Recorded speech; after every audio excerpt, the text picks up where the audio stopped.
La Bibliothèque nationale de France.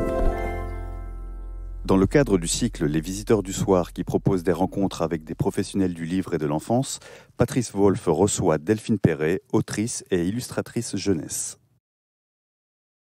Bonsoir à tous et merci de votre présence, merci de passer cette heure et demie en notre compagnie. Et je n'oublie pas bien entendu tous ceux qui nous suivent en podcast, puisque vous savez, on a la possibilité d'écouter ou de réécouter cet échange sur le site de la BNF. Merci aussi, et j'allais dire surtout, à Delphine Perret d'avoir accepté de se prêter au jeu de cet entretien qui va nous permettre, je l'espère, d'en savoir un peu plus sur elle, sur sa façon de travailler et puis sur son œuvre. Alors, bonsoir Delphine Perret. Bonsoir. Alors Delphine Perret, vous êtes lyonnaise. Vous m'avez précisé de la campagne lyonnaise. Ouais. C'est important. Hein. Ah bah, je ne suis pas une citadine à la base. Ouais. Vous êtes née au printemps en 1980. Avec, ça a l'air d'être hyper vieux. Alors, avec enthousiasme, dites-vous. Ouais. Hein, c'est ce que vous avez précisé. J'allais dire j'étais pas là. En fait, j'étais là.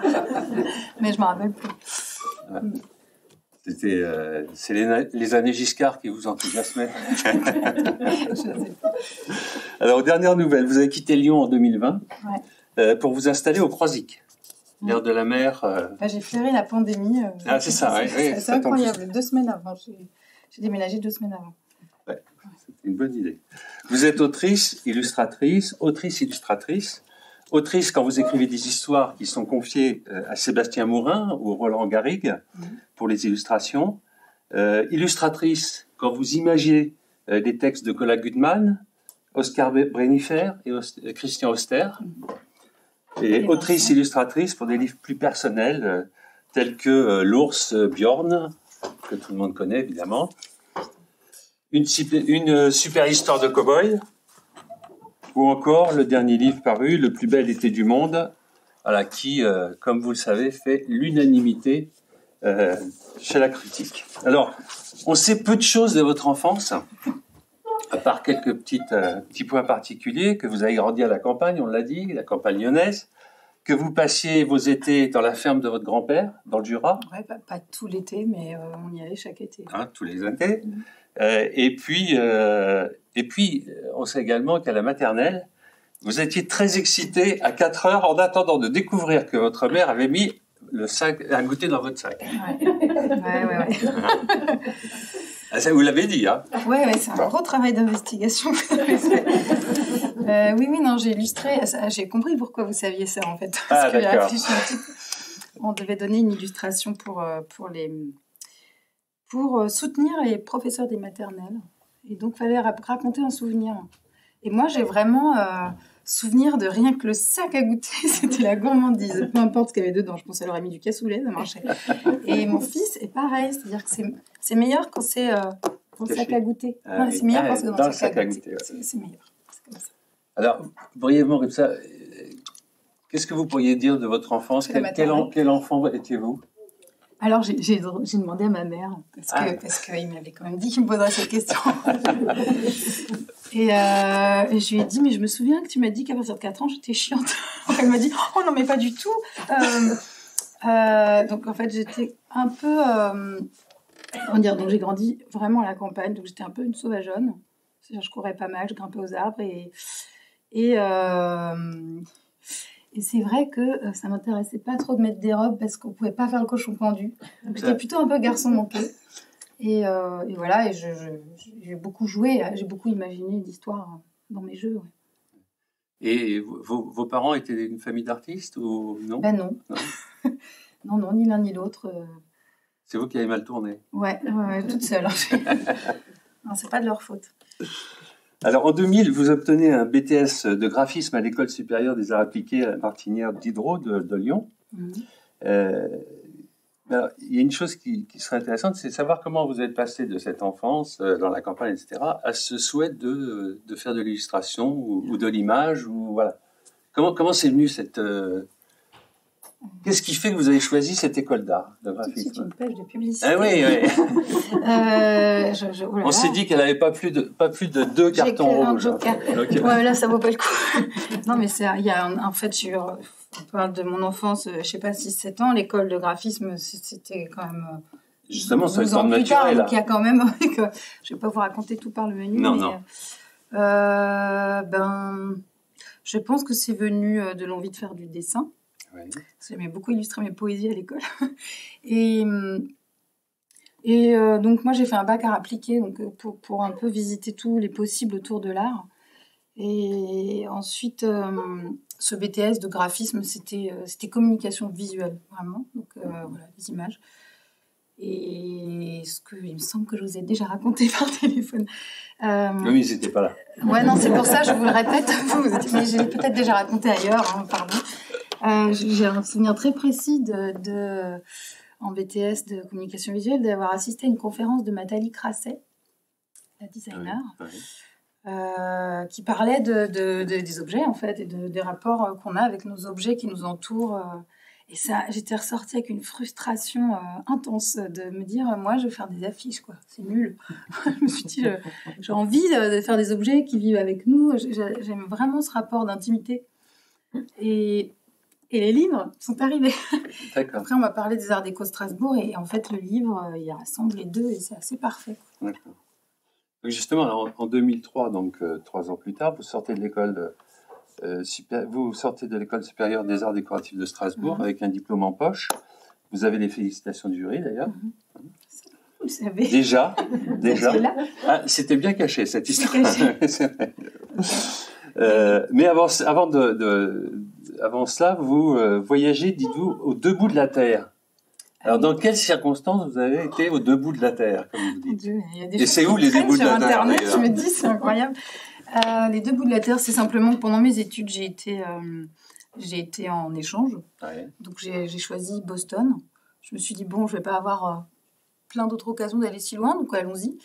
Et c'était une super école parce qu'il n'y avait pas à proprement parler de section illustration ou art ou quoi. On piochait un peu ce qu'on voulait. J'ai pris des cours de son, j'ai pris des cours d'histoire de l'art, des cours de dessin, mais voilà, ça c'était assez chouette. Et la même année, j'avais des amis qui partaient au Cambodge. Et donc, je me suis dit, je vais aller les voir. Dans la même année, c'est vrai que ça m'a fait une année assez... Mouvementée. Ouais, mouvementée et assez... c'était important, je pense, dans ma construction, ces voyages-là. Ouais. Vous en avez retenu quoi, alors? Une sacrée claque dans les 2 sens. Ouais. J'étais dans un contexte d'école aux États-Unis, donc c'est plus les rencontres humaines et puis l'ouverture. Et puis au Cambodge, c'était vraiment mon premier grand voyage, quoi. Donc ça m'a collé la claque de ma vie. Et puis à chaque fois que j'y suis retournée, j'ai eu la même claque, en fait. C'était un peu fou, quoi. Ouais, vous avez récidivé, donc. Oui, quelques années plus tard. Ouais. D'accord. On revient sur Strasbourg, si vous le voulez bien. Il y a en fait plusieurs écoles d'art graphique en France pour des jeunes qui souhaitent effectivement s'orienter dans ce domaine. Pourquoi vous avez choisi spécifiquement les arts décoratifs de Strasbourg? Alors, moi, j'ai souvenir qu'il y avait un peu 2 choix. Il y avait Milcol à Lyon. Oui. C'était pas très loin. C'était aussi une école privée. Plus coûteuse aussi. Ouais.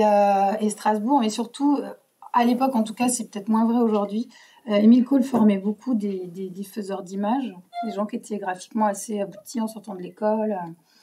Et à Strasbourg, il y avait quand même plus cette notion de raconter, de narration. Et vraiment, ça m'intéressait assez fort. D'accord. Et c'est ça que je suis allée chercher, c'est ça que j'ai trouvé. D'accord. Donc c'est plus le volet narration qui vous intéressait, plus que le côté graphique? Ouais, heureusement, parce que quand je vois ce que je faisais en sortant de l'école, c'était pas forcément très très solide graphiquement, mais c'était vraiment plutôt profiter du livre, quoi, raconter. Je savais pas encore quoi, mais voilà, ça m'intéressait. Alors, puisque vous avez été à Strasbourg, je voudrais quand même que vous nous donniez votre témoignage. On a échangé avec Benjamin Chaud en octobre dernier sur la relation qu'il avait eue avec Claude Lapointe, qui était quand même assez particulière, quoi, hein. Globalement, Claude Lapointe ne s'occupait pas de lui, quoi. Ouais, vous l'avez eu, Claude Lapointe, en tant que professeur? Oui, moi je l'ai eu. Alors, comment ça s'est passé? Moi, très bien. Mais bon, voilà. C'est quoi très bien? C'est quoi très bien? Par quel ministère Bon, moi, j'ai souvenir d'être traitée comme les autres élèves, c'est-à-dire on vient avec une problématique sur une image et voilà, il nous donne des billes pour avancer. Et puis, je pense qu'il était quand même... Enfin, moi, j'ai souvenir de quelqu'un qui était intéressé par le fait qu'on développe une écriture... Enfin, voilà, qu'on soit dans quelque chose où on raconte, quoi. Et puis, après, avec aussi... enfin, voilà, comment dire, il avait des qualités et des défauts, mais parmi ses qualités, moi j'ai l'impression qu'il avait aussi une façon d'aborder l'illustration qui était assez à la fois pleine d'humilité et à la fois de dire que c'était pas la petite cousine pauvre des vrais arts plastiques, quoi.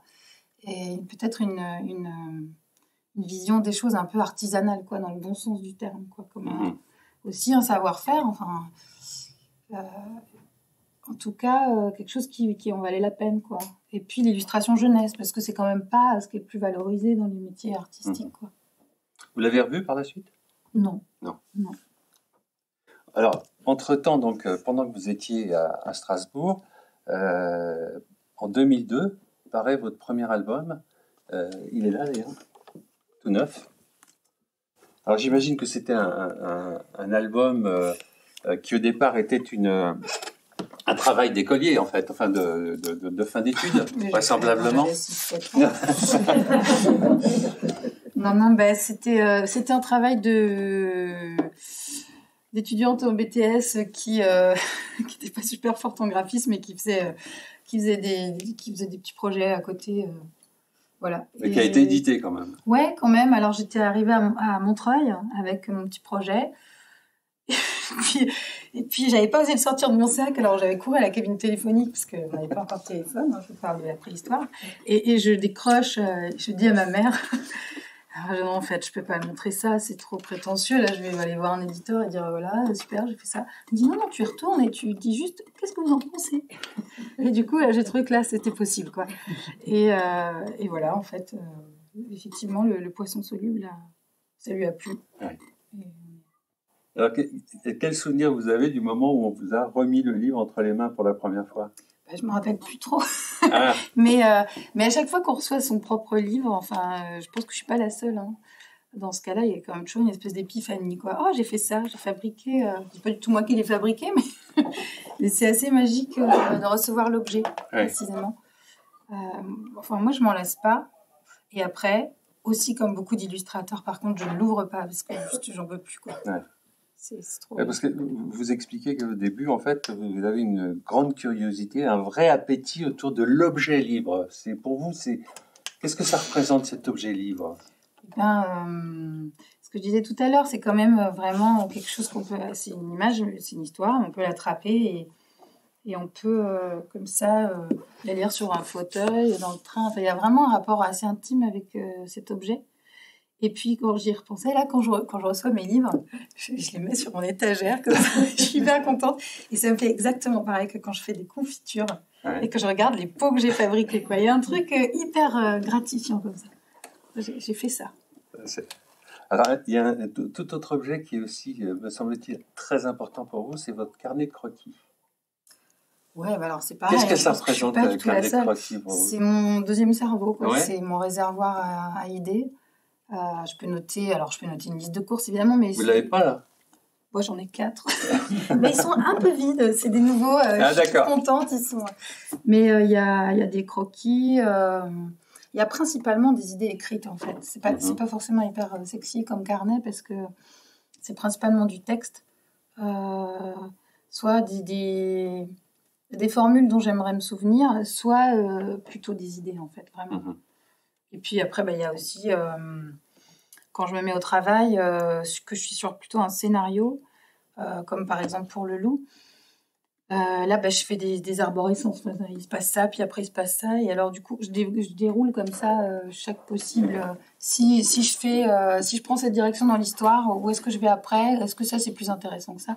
Ça, je le déploie pas mal sur les carnets. C'est vraiment un disque dur externe de ma tête, quoi. Ouais. Et vous faites ça dans n'importe quel endroit ou dans des moments bien précis? Alors non, moi j'ai pas encore trouvé l'horaire précis de la créativité intense. Non, j'ai les carnets précisément pour ça. C'est que si jamais il m'arrive d'avoir une idée, Là, tout de suite. là tout de suite à la BNF par exemple, On arrête tout, ça me vous fait marquez penser votre qu'hier idée. soir j'ai une idée, je l'ai pas notée. Ah bah voilà. J'essaierai de me rappeler tout à l'heure. Donc voilà, il y a ce truc-là. C'est quand même la matière première. Ouais, C'est important. d'accord. Après, je connais des gens qui notent pas et qui se disent je me rappellerai si c'était une bonne idée, sinon je l'oublierai. Je suis pas sûre de croire trop à ça. Des fois, il y a des bonnes idées qu'on oublie quand même. Mhm. Alors, du carnet au livre, il y a le graphisme. Votre marque de fabrique, c'est la paresse, hein. plutôt... Mais un trait. Oui, c'est plutôt, ouais, effectivement, l'économie de moyens, la simplification des formes, jusque parfois au symbolisme, hein, quand on regarde tous ces illustrations, que ce soit... Alors, hein, quand on regarde ça, à l'évidence, vous voyez, même si au fond, ça doit être un peu difficile de le voir, mais en l'occurrence, c'est vraiment du trait, c'est la sobriété du trait. Certains évoquent sans paix en parlant de votre style. Est-ce que vous reconnaissez cette filiation ? Est-ce que je le reconnais oui, après... C'est peut-être pas que lui, d'ailleurs. Oui, non, il n'y a pas que lui, évidemment. Après, c'est difficile de savoir. Moi, j'ai l'impression, en grandissant dans ce métier, d'avoir aussi découvert des proximités très fortes avec des auteurs avec lesquels j'ai pas du tout grandi. Par exemple, il y a un livre qui m'a fait pleurer et qui me fait pleurer à chaque fois que je le lis, qui s'appelle L'Arbre généreux. Et je l'ai découvert très tard. En fait, j'étais déjà illustratrice, j'étais déjà obsédée par le trait. Et quand j'ai découvert ça, je me suis dit waouh! Et ça aurait pu être un livre déclic ou comme ça, d'une aspiration ça aurait pu être un livre, comment on peut dire ça, un livre mettre à penser, mais je l'ai découvert après. Mais évidemment, sans payer le petit Nicolas, c'était très vivant. Mais après, je pense que moi j'ai beaucoup de mal à dire où sont mes influences, parce que il y a les livres que j'ai lus enfant. Oui. Il y a ceux que j'ai appréciés adultes avec un regard différent. Et puis, il n'y a pas que les livres, en fait. Je pense que comme tout un chacun, on a tout un univers de choses. Et moi, je suis, depuis que j'ai 7 ans, obsédée par Nina Simone, en fait, par ses chansons, par sa voix. J'ai beaucoup regardé petite des films de Charlie Chaplin. Je me suis rendu compte assez tard qu'il y avait peut-être eu quelque chose de ça dans les chocos, parce que les postures corporelles sont importantes, en fait. Et puis voilà, puis c'est en noir et blanc, évidemment. Oui, Les enfants me demandent toujours pourquoi j'ai pas colorié. Donc voilà. Après, je sais pas pourquoi j'aime autant dire avec si peu. Enfin, ça vraiment, c'est un vrai plaisir, et je sais pas trop d'où ça vient. Plaisir de l'efficacité.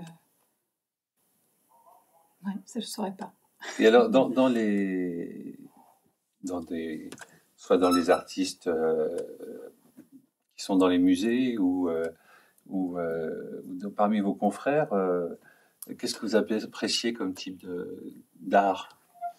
Vraiment, c'est très large. Hein. Ça peut être du Rothko comme. Ouais. En fait, c'est pas forcément des choses qui ressemblent à ce que je fais.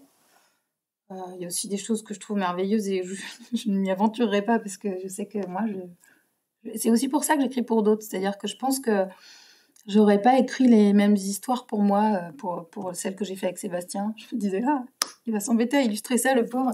Et du coup, je ne mettais pas de limite.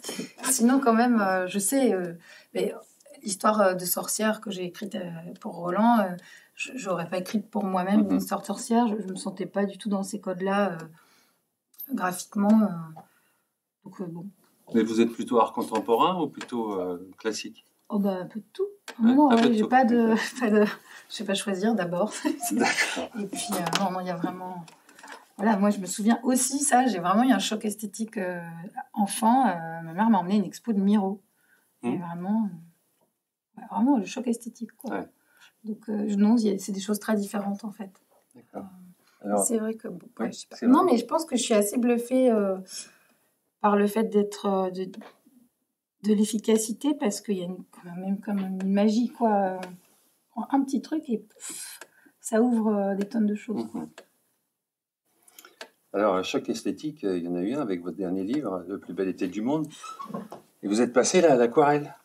Oui. Donc là... Je suis passée publiquement avec l'aquarelle. Ouais, c'est ça. J'en faisais pour moi. Vous avez fait votre coming out. Votre coming out, là. Et donc, est-ce qu'il faut y voir un virage stylistique ou simplement une expérience sans lendemain? Une aventure sans lendemain. Dites-nous. Mais j'en sais rien, en fait. C'est que je n'aurais pas pu raconter cette histoire avec d'autres moyens graphiques. Donc, on n'est plus tout à fait dans le même... Non, c'est plus... après... dans le même registre. Il y a quand même quelque chose qui est proche. Je me suis dit ça en faisant. Je me suis dit, je suis trop débile. À chaque fois, je prends une technique où il n'y a pas de repentir possible. De temps en temps, quand même, il y a un... Ouais, il y a le trait. Mais en tout cas, l'aquarelle et l'encre, on ne peut pas vraiment repasser par-dessus, quoi. Ouais. Si j'avais travaillé à la gouache, ça aurait été possible.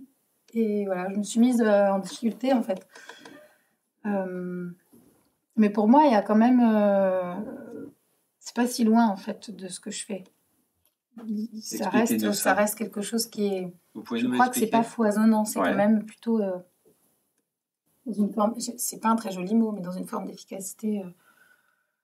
Alors que c'est peut-être moins vrai dans les paysages. En fait, moi, je faisais ça, j'aime beaucoup l'aquarelle. En fait, il y a plein de choses que je fais qui ne sont pas dans mes livres. Je suis un peu frustrée. Et je faisais de l'aquarelle comme ça, un peu pour moi. Et notamment, je ne sais plus sur quel livre je travaillais, mais je faisais des paysages pour me détendre. En fait. Je pense que c'était les ateliers, Valérie. Ouais, c'était horrible. C'était un bouclage très difficile. Mais même, c'était un livre très prenant. Il fallait dérocher les interviews. Et je m'étais dit, bon, quand même, je fais ce métier pour aussi avoir des moments de plaisir. Donc, je vais m'octroyer une demi-heure par jour où je fais complètement autre chose qui ne sert pas à un livre. Parce que c'est très difficile pour moi de faire des dessins sans avoir une espèce de grosse déformation professionnelle, me dire « Ah tiens, ça, peut-être je pourrais en faire un livre ». Et du coup, c'est horrible.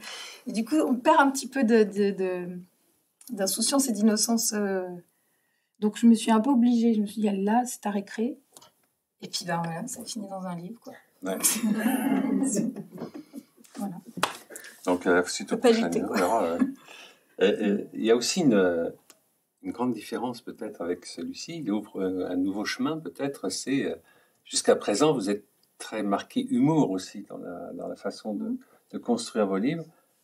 Là, on est plutôt dans un autre registre. Mais en fait, je trouve que Pablo et la chaise, c'était un peu le cas aussi.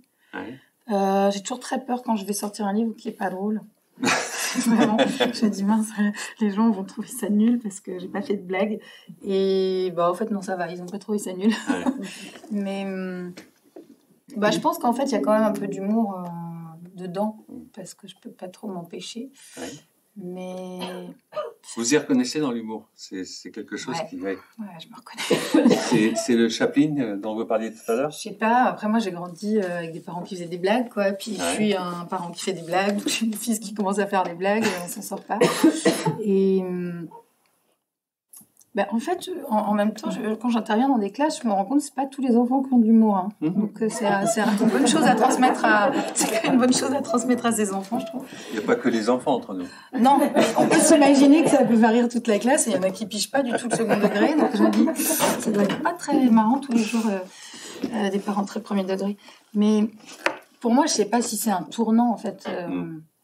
Les ateliers, c'était aussi un livre qui était différent.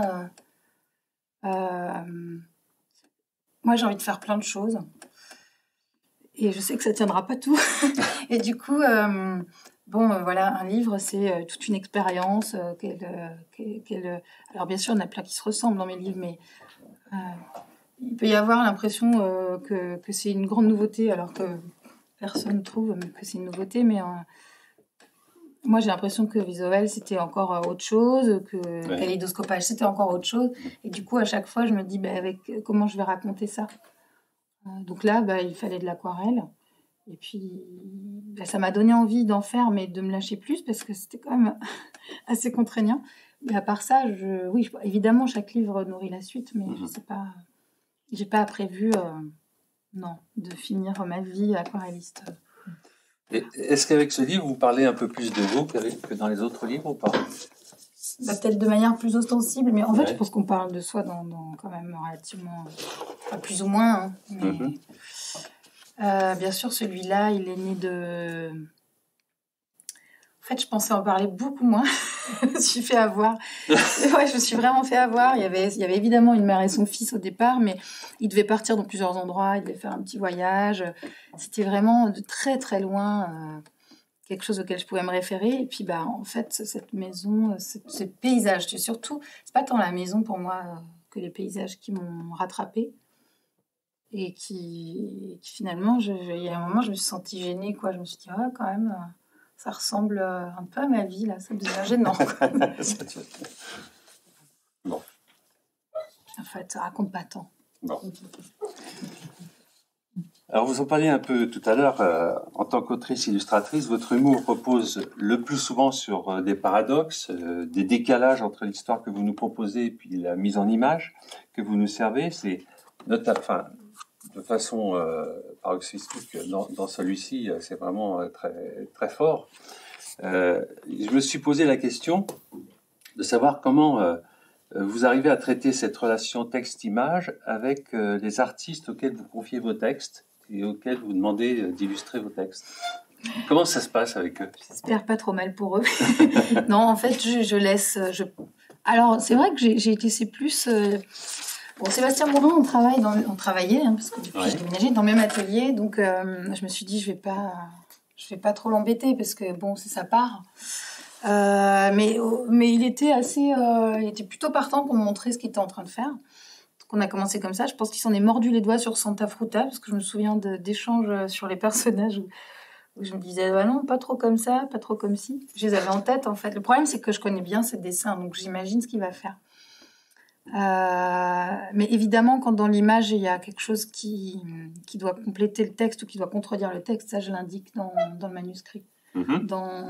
Notamment dans Rustine, sorcière ordinaire, que j'ai fait avec Roland Garrigue.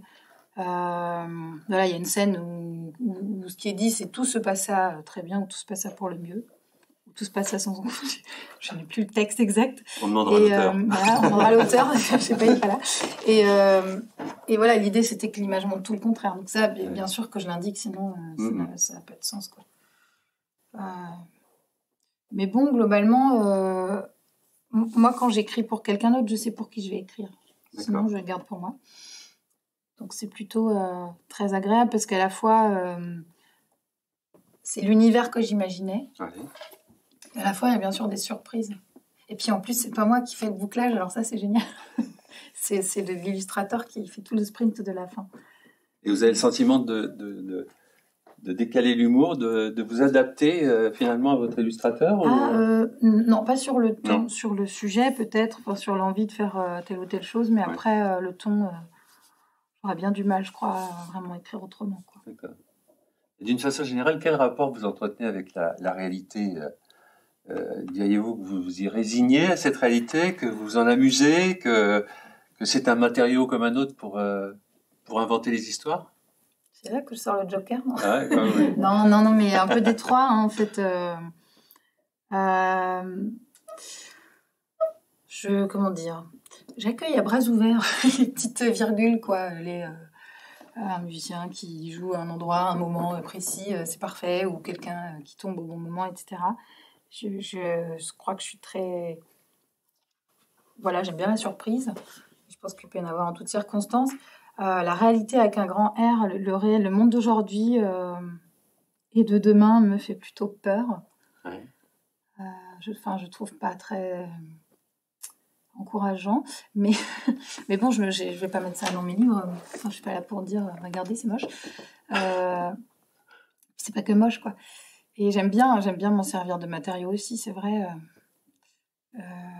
Je pense qu'il y a plein de toutes petites choses qui m'émerveillent et ça, c'est vrai que le livre me permet quelque part de les archiver. De me dire, ça y est, dans un livre, j'ai parlé de l'air tiède le matin ou de telle odeur ou de tel moment. Je pense que j'éprouve du réconfort à me dire, ça y est, je l'ai mis dans un livre, ça c'est posé. Ça, je peux m'occuper d'un autre truc, un deuxième ou un troisième que j'ai envie d'archiver comme ça, ou de mettre... c'est vraiment comme quand on se promène dans la rue et qu'on montre à quelqu'un, regardez, une petite fleur qui a poussé là entre deux trucs. Alors, tous mes livres ne sont pas construits avec... Enfin, ce n'est pas le même moteur qui me pousse à faire chacun de mes livres. Parfois, ça peut être l'envie d'une technique ou l'envie, pour l'histoire du cow-boy, d'être complètement dans le décalage. En fait, c'est une envie plus théorique. Mais souvent, vraiment dans les récits, c'est plutôt l'envie de partager une toute petite chose que je pense, en fait, on a tous remarqué, mais qu'on ne s'est pas dite. Les petits cailloux du bonheur. Si on veut. En quelque sorte. Si on veut. Dans les différentes interviews que j'ai pu lire de vous, vous faites très souvent référence à votre éditrice, Valérie Cussaguet, qui est là. Même si elle est là, vous avez le droit de tout dire. Hein. Non, mais je me prive pas en général. Comment est-ce que vous fonctionnez ensemble? On fonctionne bien ensemble. Oui, d'accord. Elle a un sale caractère, je peux vous le dire. Elle est là, elle est masquée, elle ne peut pas trop réagir. Mais regardez, elle est venue alors qu'elle prépare sa soirée d'anniversaire.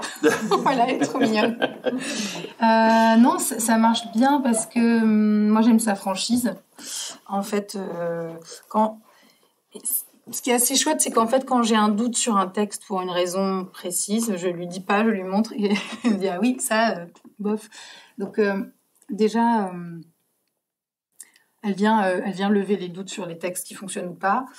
Je pense que globalement, je lui fais confiance en fait sur le fait que sur ce jugement-là, c'est très difficile d'avoir du recul sur ce qu'on vient de réaliser en fait. Quand on écrit un texte, on est hyper content, on le relit 3 semaines plus tard, on trouve que c'est nul. Donc tous ces trucs-là, c'est vrai qu'un regard extérieur en lequel on a confiance, c'est pas si fréquent. Donc voilà. Et c'est vous qui lui apportez les idées de vos livres? Quand vous avez une idée, vous allez... Jusqu'ici, oui, je me trompe pas. Non ouais. Mais après, je pense aussi qu'on a le même... D'abord, on a la même envie sur la manière de s'adresser aux enfants. Je pense qu'on est totalement sur la même longueur d'onde. Ça, c'est vraiment important. Leur raconter des choses, des grandes choses, des petites choses, sans les prendre pour des crétins, quoi. Déjà, ça, c'est... Je pense quelque chose qu'on partage assez fortement. Et puis voilà, quand on a le même goût de la virgule, t'es sûr, la virgule, non, est-ce qu'on ferait pas plutôt un « et » ou alors sinon on passe à la ligne. Donc on a des discussions qui durent des heures sur 3 virgules. Et sur Björn, je lui ai dit, oh là là, j'ai tellement envie de faire un livre où il y aurait du papier coloré. Moi aussi, super, bon, alors ce sera celui-là. Voilà, je pense qu'en fait, on joue au même jeu, quoi. Et voilà, on a des discussions de 3 heures sur quelle couleur on va mettre à l'intérieur. Quelle couleur va être le prochain Björn? C'est une excitation. Donc ouais, ça se passe plutôt bien. Après, on a des fois des bouclages un peu sanglants, quoi. Parce que c'est trop court, parce que c'est dur, parce qu'on est à cran. Voilà. Et sur l'image, elle intervient aussi? Oui. Oui, sur plutôt des questions de compréhension ou de lisibilité. Je sais que sur Pablo et la chaise, notamment, c'était un texte qui était paru dans une revue qui s'appelle Georges, dont les numéros ne sont pas numérotés, mais sont avec des thématiques. Donc la thématique, c'est la chaise. Donc c'est un texte que j'avais fait pour eux. Et je l'avais illustré de manière assez... il n'y avait que 5 images. C'était plutôt... je m'étais fait plaisir plutôt graphiquement. Et je me souviens bien du très bon conseil de Valérie qui m'a dit qu'il faut vraiment que tu l'incarnes plus, que ce soit beaucoup plus incarné, avec beaucoup de personnages. Parce que sinon, le texte, finalement, il est un peu dur. C'est quand même l'histoire d'un enfant qui part. Donc voilà, ça viendra plus... j'ai pas souvenir que ce soit des questions de telle chaussure ou telle oreille. C'est plus sur la manière de prendre la chose, quoi. D'accord.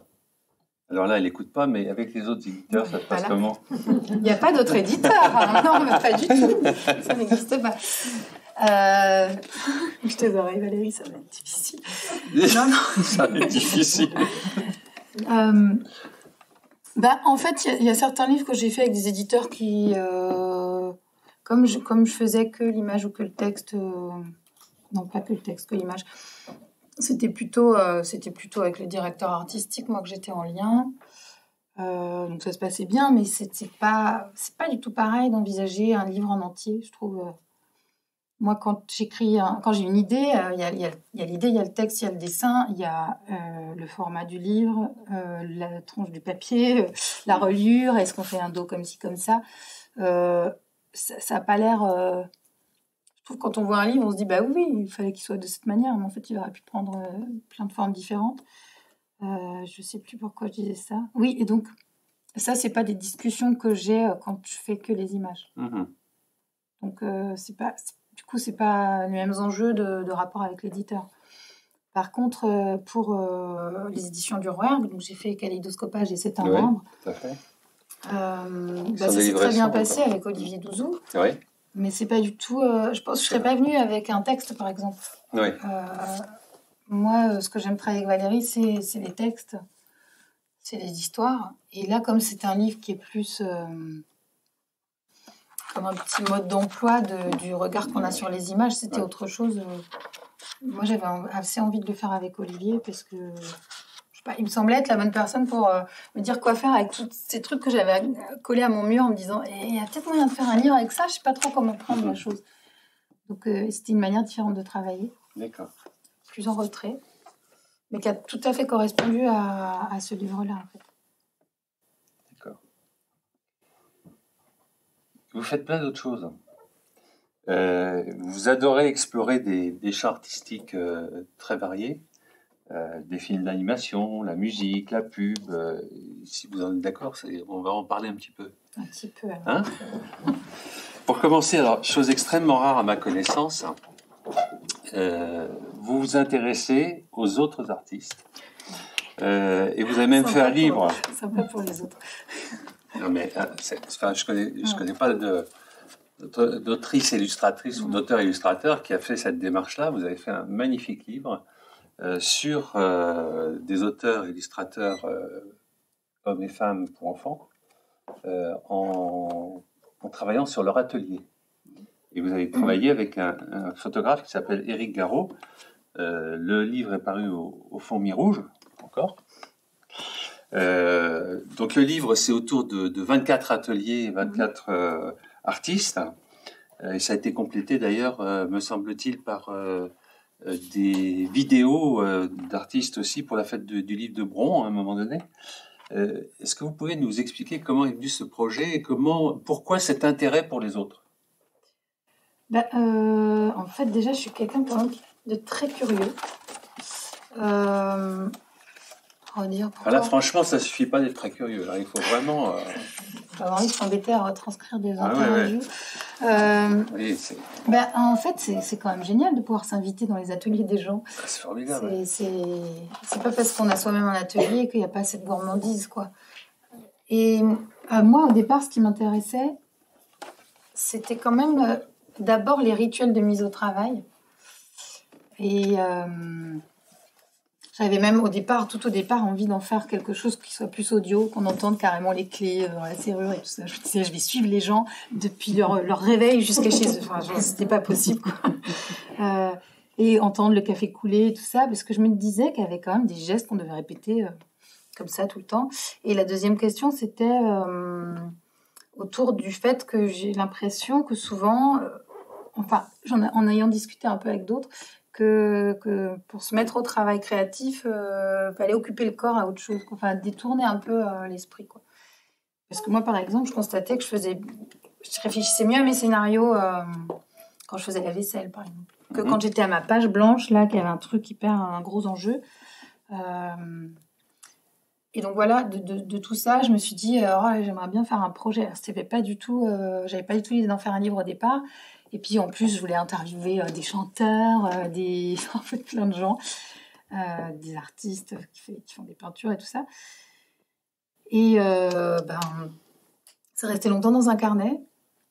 Et puis après, je crois que j'en ai pas tout de suite parlé à Valérie. Je crois que j'en ai d'abord parlé à Eric, que je croisais à Montreuil, qui est toujours photographe du salon de Montreuil. Et voilà, je lui ai dit, moi, j'aimerais bien faire ça. En fait, je pense que la photo, en fait, c'est quand même pas mon travail. Et lui, il était hyper partant parce qu'il avait aussi envie de faire un truc autour des univers des auteurs. Donc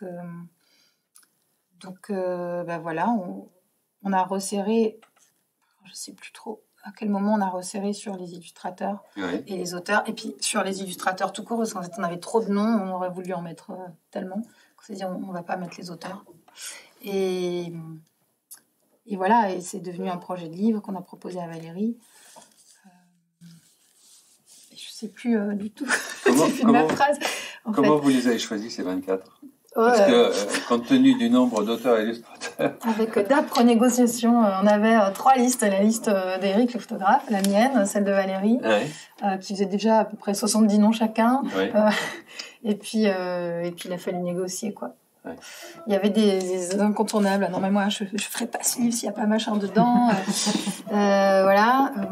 Et puis, il fallait quand même... On avait aussi envie de pas... Enfin, moi, je crois que naturellement, je me tournais plus vers des gens qui avaient beaucoup de métiers. Oui. Et puis, on s'est dit, quand même, faut quand même balayer un peu plus large.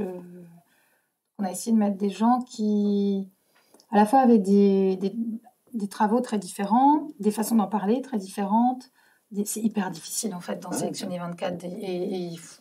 Enfin, c'était hyper frustrant, en fait. Mais bon, après, c'était aussi vraiment beaucoup, beaucoup de travail. Ouais. Donc, heureusement qu'on n'a pas mis plus. Mais ouais, c'était dur de choisir. Il y a des surprises ? Ouais. Par exemple ? J'ai pas de nom en particulier, mais c'est génial.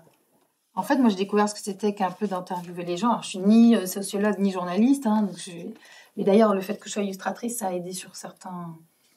Je sais que certaines personnes m'ont ouvert leur porte d'atelier parce que j'étais illustratrice aussi. Parce que vous pouviez les comprendre. Parce que aussi, il y avait une forme de confiance, parce qu'on fait le même métier, donc on va pas trop transformer la parole, ou je sais pas. Mais quand on pose des questions à quelqu'un, je trouve qu'il y a toujours ce moment où on dit « Ouh là là, là, il y a la pépite, là ». Et ça, c'est vraiment assez incroyable, quoi. Voilà, ils répondent, comme je fais là, certainement, des choses qu'on a peut-être entendues ailleurs, et puis d'un seul coup, il y a une petite chose qui est vraiment, qui n'est arrivée que là. Et ça, c'est assez incroyable. Je trouve ça très, très excitant. Et puis en plus, c'était des conversations. Donc, c'est génial, quoi. On partage 2 heures, parler de comment le dessin surgit, qu'est-ce qu'on fait quand on est complètement coincé, qu'est-ce que c'est que de se promener dans les livres, dans les images. C'était vraiment génial, en fait. On arrivait, on prenait le café, et puis voilà, on parlait. Alors, comme on est entre nous, qui vous a le plus surpris ? Personne nous écoute. On est entre nous, personne nous écoute, heureusement. Je sais pas, je suis en train de réfléchir une minute, il y a qui dans ce livre ? Une liste. Ouais, non, mais quand on est allé voir quand même les 2 illustratrices belges, c'était assez incroyable. C'était complètement un espèce de petit voyage initiatique. Je vais tricher. C'est impossible de dire... Non, c'était tous géniaux.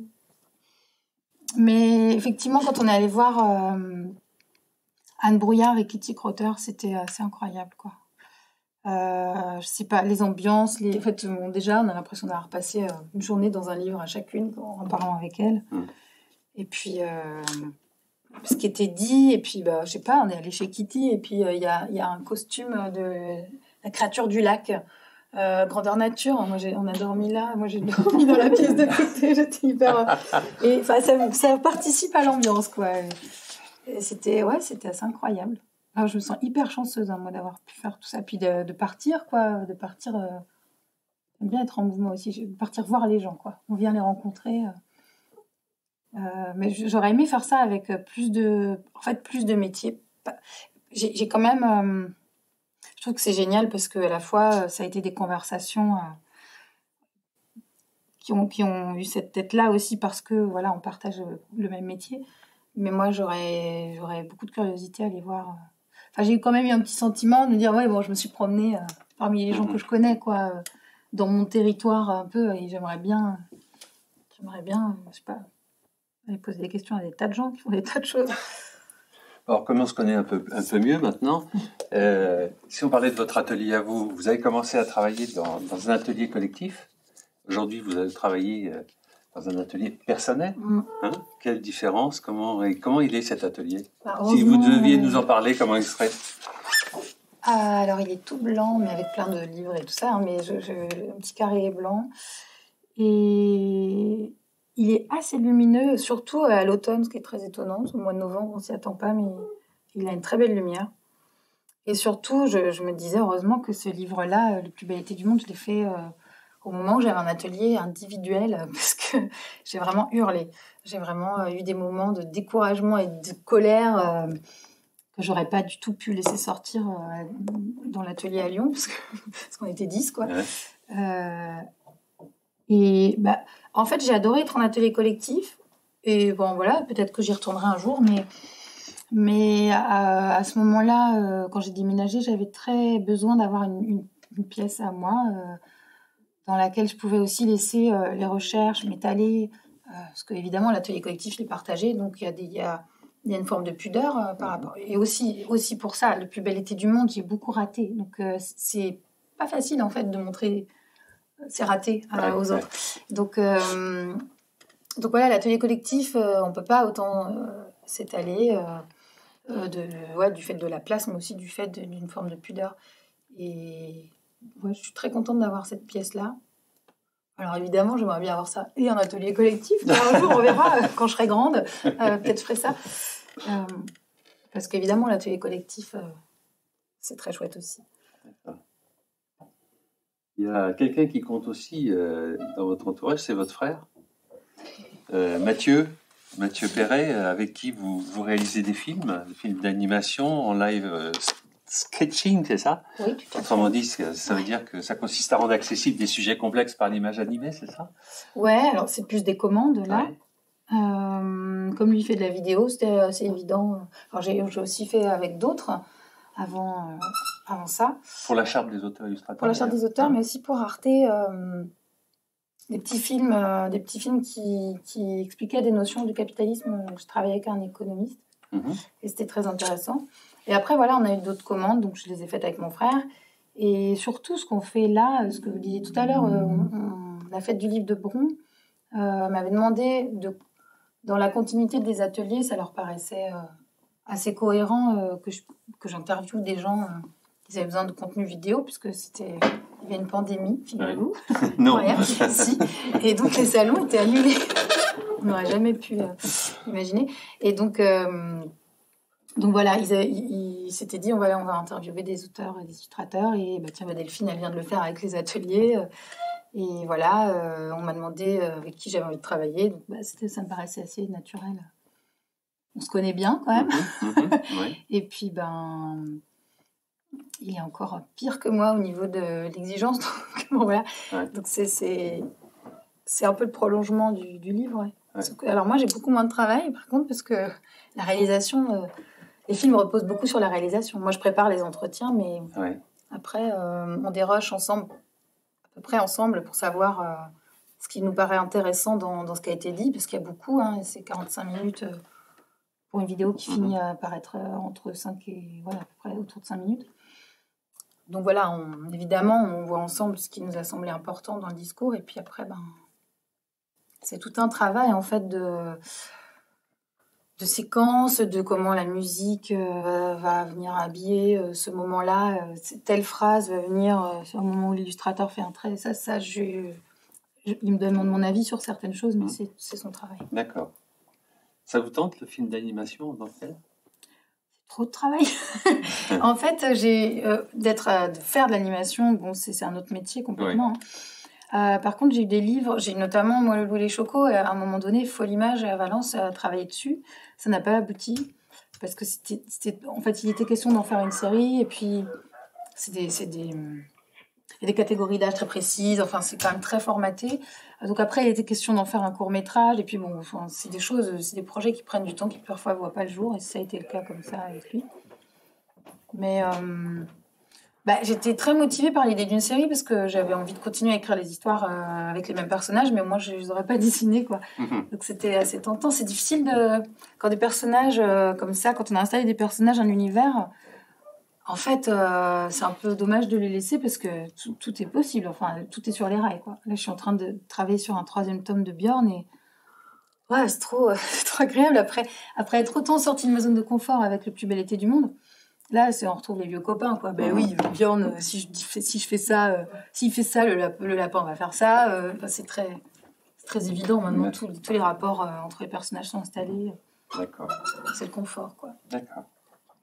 Alors, il y a quelques années, vous avez créé avec d'autres artistes, notamment Lucie Albon, Tian et votre frère, Le Bocal, qui, si j'ai bien compris, est à la fois un collectif d'artistes qui produit des interventions graphiques de type street art dans différents lieux, et puis un atelier-galerie dédié à l'illustration contemporaine et aux arts graphiques. Alors, je sais que c'est plus ou moins en sommeil, tout ça, mais qu'est-ce qui vous a poussé à aller sur justement des interventions, à travailler en groupe avec ces artistes-là? Comment ça s'est passé, ça? Ouais, ça a été petit à petit. En fait, on a eu un atelier collectif qui s'appelait Le Bocal, qui depuis est devenu un salon de coiffure.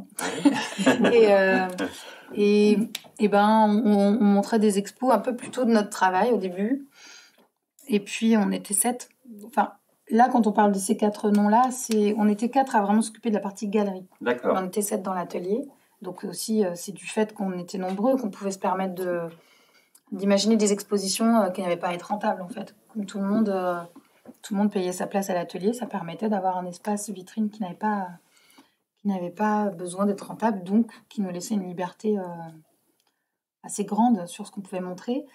Donc au départ, on a montré plutôt des choses à nous, et puis en changeant de lieu, on a changé d'atelier, c'était beaucoup plus grand, beaucoup plus lumineux. On a eu envie, comme ça, de proposer une programmation d'exposition. Ouais. Donc d'inviter d'abord des gens qu'on connaissait, et puis après des gens qu'on connaissait pas, et donc c'était vraiment... c'était une belle aventure, parce que recevoir des gens comme nous, on aimerait être reçus, c'est assez agréable, quoi. Les gens en général étaient contents de l'accueil. Et puis, c'est plus facile de défendre le travail des autres. Et puis, c'est aussi proposer un autre accès aux images. Voilà, il y a des expos, des vernissages, il y a des événements. Et parmi les gens qu'on a programmés, on avait eu le contact de gens qui étaient à Berlin, enfin des artistes allemands, et qui faisaient, eux, du street art, de l'intervention dans la rue ou sur les murs. Et quand ils sont venus, ils nous ont dit, on va faire ensemble. Et voilà, et là, ça a commencé quelque chose... Là, ça, c'est en sommeil, je ne sais pas. Mais qui a été super. On a fait des murs, on est aussi allé là-bas, on est allé dans d'autres pays pour faire... Alors, le 11, c'est une chose, mais vous, qu'est-ce que vous faisiez dans cette à la galerie, je faisais comme les autres, c'est-à-dire... inviter les artistes, les relancer 12 fois parce qu'ils ont oublié de répondre. Dont je voulais parler, et dans le collectif, faire peindre, quoi. Peindre sur les murs. Et vous peignez quoi? Alors, quand on peignait ensemble, on faisait souvent des choses abstraites pour que tout ça puisse quand même prendre corps, quoi. Et c'était dans le style de votre travail? Non, c'était vraiment plutôt des motifs abstraits. D'accord. Et puis là, sur le petit programme, on me voit faire une fresque, ça c'est en bibliothèque. Ça m'a donné le goût de faire... alors, c'est pas du tout... ça reste assez accessoire comme activité dans mon travail, mais j'ai fait comme ça 2-3 fresques en bibliothèque. C'est assez agréable parce que c'est encore une toute autre posture de travail, quoi. On arrive quelque part, il y a le mur qui est là, on a prévu, bien sûr, le dessin est déjà prévu, mais je trouve que c'est hyper séduisant de ne pas être à la table, quoi. Donc voilà, non, mais tout ça vient... je pense que... ça résonne d'un coup. Je pense que je peux être quelqu'un qui s'ennuie si elle fait tout le temps la même chose. C'est surtout ça que ça dit. Donc, oui, et puis ça dit aussi que vous vous intéressez aux autres encore. Comme avec celui-là, c'est intéressant pour vous. J'aime bien être en contact avec des nouvelles personnes, c'est sûr. J'aime bien, je suis assez friande de nouveaux projets. Effectivement, les ateliers, à chaque fois, c'était des rencontres. Quand on a fait ces murs en collectif, c'était des rencontres. Là, je travaille avec un chorégraphe, c'était encore un autre projet, encore d'autres rencontres. J'aime bien. Mais en même temps, c'est un travail... quand on fait un livre, on est tout seul. Donc, moi, je trouve que ça m'apporte un bon équilibre d'avoir d'autres projets où je vais vers les autres, quoi. D'accord. Alors, vous faites aussi de la pub ou de la communication pour les grandes entreprises. Comment vous abordez ça? Est-ce que c'est une activité comme un exercice de style, disons, ou est-ce que c'est purement alimentaire?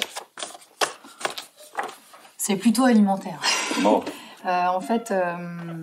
j'ai de la chance parce que j'ai encore pas vraiment fait de commandes que je déteste.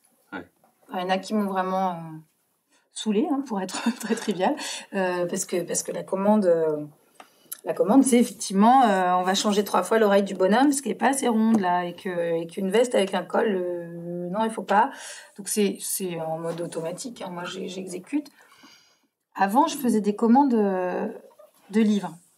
Enfin, concrètement, l'économie, ça a changé quelque chose dans mon économie, de prendre des commandes qui ne soient pas du livre. C'est que c'est des commandes qui sont en général mieux rémunérées, mais sur lesquelles on passe moins de temps, parce que de fait, les gens sont très pressés. Donc, c'est pas... je sais qu'il y a des gens qui s'éclatent dans les commandes parce qu'ils arrivent à être très créatifs dans un cadre très serré. Moi, ça dépend vraiment des commandes. Mais ça me permet, en fait, maintenant, de faire que les livres que je veux. C'est-à-dire que je ne vais pas accepter un projet... Comme avant, je pouvais accepter des projets en me disant « Bon, j'aime moins le texte, mais c'est pas grave, allez. Voilà, faut vivre aussi. » Et du coup, là, c'est vrai que j'apprécie depuis quelques années j'ai une agente qui me trouve des commandes. Encore une fois, je trouve que j'ai de la chance parce que j'en fais pas si souvent. Elle tombe au bon moment et ça me permet de faire vraiment que les projets que j'ai envie de faire en édition, quoi. Du coup, j'ai pas d'obligation de production en livre. Et c'est important parce que les livres, ça reste quand même. Donc, ça peut vous faire honte des années durant. donc voilà. Et d'ailleurs, je vous ai cru. Oui, j'ai vu dans la liste des livres qui me font honte. Et ils sont pilonnés. Normalement, personne n'aurait pu les voir. Donc, je suis un peu dégoûtée. Mais du coup, les pubs, ça passe. Après, j'ai de la chance aussi parce que j'ai jamais dû travailler pour Total ou pour des gens avec lesquels je suis en complet désaccord. Je pense que la plus grosse boîte pour laquelle j'ai travaillé, c'est des sirops pour la toux, donc ça va. Et là, j'ai travaillé pour le musée Albert Kahn à Boulogne. Donc ça, c'est une super commande parce que c'est une commande, mais voilà, c'est une fresque qui va être au musée quand il va rouvrir. Moi, j'ai super hâte d'aller la voir. Ça a été aussi un cahier des charges très très précis, mais l'ouverture, c'est début avril. D'accord. On ira. Hein. Ouais, moi, j'aimerais bien voir ce que ça donne sur le mur, quoi, parce que c'est quelque chose que j'ai travaillé. Pour le coup, là, je ne l'ai pas travaillé en direct. J'ai travaillé en dessin qui a été imprimé ensuite en grand. D'accord. On parle des relations avec les lecteurs ? Si vous voulez. Hein ? J'ai rien à me reprocher. Jusqu'à présent. Jusque-là. Vous acceptez volontiers les rencontres avec vos lecteurs, les enfants. Pendant la crise sanitaire, j'ai même vu que vous avez fait une vidéoconférence avec les enfants du lycée français de Francfort. C'est de l'espionnage. Ouais. C'est super bizarre. Qu'est-ce que vous attendez de ces rencontres avec les lecteurs ? Est-ce que ça vous est réellement utile ou bon, qu'est-ce que vous en tirez ? On m'offre des dessins avec des cœurs. Non, alors au départ, c'était plus économique. Ouais. Parce que ça, c'est une autre activité qui est possible. Grâce à la charte ? Ouais. Il y a eu un moment où j'en ai fait trop. Parce que j'ai accepté, en fait, je travaillais avec une communauté de communes, donc je voyais genre 6 classes sur un projet toute l'année, je les voyais 5 fois chacun. Puis il y avait, à La Réunion, il y avait une autre communauté de communes, des instituts qui étaient là, c'était pas prévu, on sait pas ce qui s'est passé, mais du coup j'ai fait ça avec 6 autres classes. Alors là, je me suis dit, là j'ai pas fait de livre cette année-là, je me suis dit c'est beaucoup trop, est-ce que ça demande quand même de construire les séances et tout, du coup j'ai vraiment eu l'impression de faire passer mon vrai travail après. Donc là, ça va, maintenant je trouve un équilibre qui me convient. Et je suis attentive à justement pas arriver à saturation. Parce qu'il y a un moment où on peut avoir l'impression qu'on répond toujours à la même question, de la même manière, qu'on s'ennuie soi-même. Donc je pense qu'on ennuie les enfants. Et puis, ou faire des ateliers à toute vitesse, parce qu'en fait on a 1h15 et qu'il faut se dépêcher. J'ai mis du temps. Je pense que maintenant je suis vraiment plus du tout au même endroit dans ces interventions. C'est-à-dire que maintenant j'essaye que ça se passe pas à la table justement. Que on peut, je sais pas, on dessine des animaux, on les découpe et on va les mettre dans l'école pour voir. On fait plutôt un projet après qui sera photographique. Je me suis rendu compte au fil des années qu'il y a déjà beaucoup d'attentes sur les travaux scolaires et que en tant qu'auteur, on a la chance d'arriver et de pouvoir faire complètement autre chose, quoi. Donc moi, j'ai été une bonne élève, donc j'ai pas eu de problème à l'école. Et ça fait 20 ans que je fais des rencontres scolaires et j'en ai rencontré vraiment beaucoup des enfants qui sont pas très à l'aise avec le schéma scolaire. Et du coup, ça m'a vraiment donné envie d'essayer de construire mes interventions autrement. Et du coup, les rencontres sont pas les mêmes. Après, les rencontres sont aussi pas les mêmes quand les enfants sont bien préparés ou pas. Justement, qu'est-ce qui vous agace dans ces rencontres ? Ce qui peut m'agacer, c'est quand la maîtresse corrige ses copies, par exemple. Donc voilà, maintenant, je pense que maintenant que j'ai 41 ans, je vais pouvoir le dire, parce qu'avant, je n'osais pas. Mais ça, quand elle a pas d'intérêt à l'intervention, voilà Ouais. quoi. Je comprends qu'on soit fatigué, parce que c'est fatigant, les classes, mais quand même. Donc ça m'énerve. Ça m'énerve quand, comme tout le monde, en fait, quand je suis fatiguée et que je suis avec un enfant pour regarder son dessin avec un autre qui me met le sien sous le nez. Voilà, je pense qu'on est comme tout le monde. Et les instits qui... j'ai aussi vu beaucoup... Alors, j'ai vu des instits exceptionnels, extraordinaires et tout, mais ce qui m'agace, c'est celles qui... J'ai un souvenir, ça va être enregistré. Dites-le. J'ai un souvenir d'une instite pas sympa. Non, mais... qui a dit à son élève qui dessinait son personnage, elle dit ah, t'as dessiné un cochon, je crois, un truc comme ça, parce il avait dessiné son personnage d'abord nu avant de l'habiller. Et j'ai vu l'enfant se refermer comme une mitre. Il a eu honte, il était rouge comme une tomate. J'ai trouvé ça atroce, quoi. Et j'en ai rencontré quelques-unes comme ça, c'est-à-dire, je pense pas, voilà, elle pensait pas forcément. On peut lui laisser le bénéfice du doute. Je pense que ça, peut-être, ça lui mettait un enjeu aussi qu'il y ait quelqu'un d'autre dans sa classe, mais je trouve ça assez fragile, en fait, ce moment où on arrête de dessiner. Enfin, ce plaisir qu'on a dessiné tous au début de notre vie, qu'on arrête en CE1, CE2, parce que là, on se rend compte qu'en fait, ça ressemble pas vraiment à un guépard, ce qu'on vient de faire. Donc, je trouve ça hyper dommage, parce qu'on est encore... Enfin, je sais pas, j'ai l'impression qu'adulte, on danse volontiers, on chante encore volontiers. Par contre, on dessine plus trop volontiers. Et voilà, c'est un peu... J'essaie de me souvenir de ça quand je fais les interventions, de dire bon, je suis intervenue aussi auprès de profs en essayant tant bien que mal. Après, moi, je suis pas du tout, c'est pas mon métier, hein, mais de transmettre un peu ça, d'être vraiment peut-être plutôt dans le plaisir de faire dans les interventions maintenant. Et j'ai encore un peu de mal, je pense, en tant que je veux faire plaisir aux profs et du coup, je me dis c'est bien qu'on a un résultat. Et en fait, les meilleures interventions, c'est pas nécessairement quand on a un résultat, mais plutôt quand il y a eu vraiment les meilleurs moments, quand je suis intervenue dans une école, plusieurs séances. Il y a une séance, on a juste fait de la couleur, sans rien dessiner. Et les enfants, ici, ils sont éclatés, quoi. Je me dis, il faut garder ça quand même. Alors, vous allez plus loin que ça, vous organisez des siestes dessinées, vous faites des spectacles jeunes publics, vous faites de la musique. Est-ce que c'est pour vous une façon de diversifier dans vos activités, une façon de diversifier votre relation aux enfants? Qu'est-ce qui vous pousse à faire tout ça? Je sais pas. On dirait une fille trop bavarde, un peu comme mais je pourrais faire ça, puis je fais ça aussi, puis ça. Non, la sieste dessinée n'a pas eu lieu. Mais l'idée, c'était de... En fait, j'adore le livre, mais je trouve ça chouette aussi d'en sortir et de proposer d'autres modalités de rapport avec le dessin et tout ça. Donc, elle n'a pas eu lieu, mais ça me plairait, je pense, d'en faire une. J'ai pas fait des spectacles, alors je fais des... C'est bien la mode en ce moment, des lectures dessinées ou des lectures musicales. Mais je suis en train de faire un spectacle avec donc un chorégraphe jeune public qui s'appelle Marc Lacour. Ça, c'est dans le cadre d'une commande. C'est l'Étoile du Nord à Paris qui a un théâtre qui fait ça chaque année, de demander à un chorégraphe et un auteur de travailler ensemble. Et du coup, Marc, il connaissait mon travail parce qu'il a des enfants et qu'il avait mes livres. Et voilà, on a écrit ensemble un spectacle. On n'a pas eu beaucoup de temps pour l'écrire, mais on a donné les premières il n'y a pas si longtemps. Et c'est encore autre chose, ouais. Mais ce qui m'intéresse, enfin le temps du spectacle pour moi c'est tellement encore quelque chose de nouveau, c'est pas mon langage, c'est pas ma zone de confort, donc c'est encore des choses à apprivoiser, donc c'est pas le premier lieu, c'est pas de me dire comment je m'adresse aux enfants là, quand on écrit oui, mais après quand on joue c'est autre chose. Là je suis dans le plaisir de jouer, je commence à découvrir ça un petit peu. Et après, on les fait monter sur le plateau. En fait, ils dessinent partout. Et ça, c'est vrai que c'est assez chouette.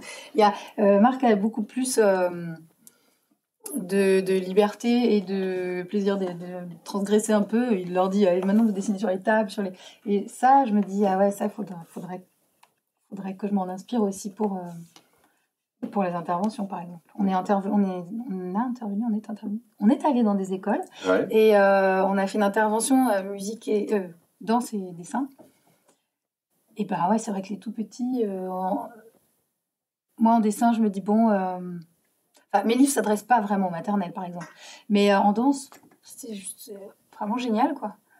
Et puis, on peut être vraiment dans quelque chose où il n'y a pas nécessairement un résultat, mais on est dans une chose vécue ensemble. Et ça, oui, je trouve ça hyper intéressant. Mais je ne m'attendais pas à trouver ça. D'accord. Avant de laisser la parole à nos amis de la salle et de vous livrer à leurs questions, j'aurais une dernière question pour moi.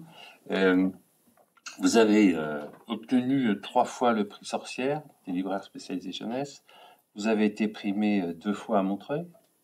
2 fois, vous avez eu le prix Bernard Vercel. Vous avez 4 livres dans la bibliothèque idéale du Centre national de littérature pour la jeunesse.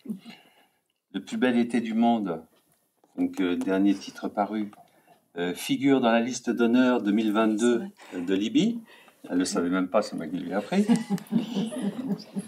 N'est-ce pas? Non, pas du tout. Bon. Non, je me suis trompée. Alors, est-ce que vous êtes sensible aux distinctions et finalement à la reconnaissance de votre travail par vos pairs? Évidemment, je ne vois pas trop qui ne le serait pas, en fait.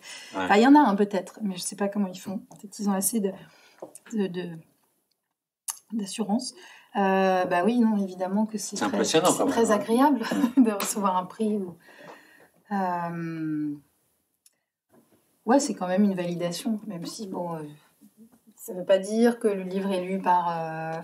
c'est 2 choses assez différentes, hein, des prix et des livres qui se vendent, donc qui rencontrent leurs lecteurs. Je pense qu'on veut tous avoir les 2. Ouais. Mais, oui, je sais pas, j'ai l'impression... Récemment, je parlais de me mettre d'accord avec moi-même entre l'enfant que j'étais, qui aimait lire des livres, et l'adulte que je suis, qui a des exigences graphiques un peu différentes. Et là, c'est un peu ça aussi, quoi. Un livre qui se vend bien, on se dit, les enfants l'ont vraiment rencontré, ça leur a parlé. Et en même temps, une reconnaissance par les pairs, c'est de dire, il y a une qualité, soit narrative, soit graphique, qui est reconnue par des gens qui ont un regard un peu différent, peut-être plus pointu d'un point de vue professionnel. Évidemment, moi je suis contente. J'ai déjà entendu des gens dire qu'ils s'en fichaient complètement. Je ne sais pas comment ils font. Vous suivez les critiques? Quand un livre sort, je suis un peu sur les dents. Je me dis, est-ce que quelqu'un va trouver bien et tout. C'est sûr. En fait, un livre, on le fait quand même dans son coin en se disant, je vais parler à des gens, je vais leur dire ça, qu'est-ce qu'ils vont dire, comment ils vont réagir. Si ça fait un gros flop, ça arrive. On se dit, voilà, tant pis. Et si ça marche, on est hyper récompensé, quoi. Ouais.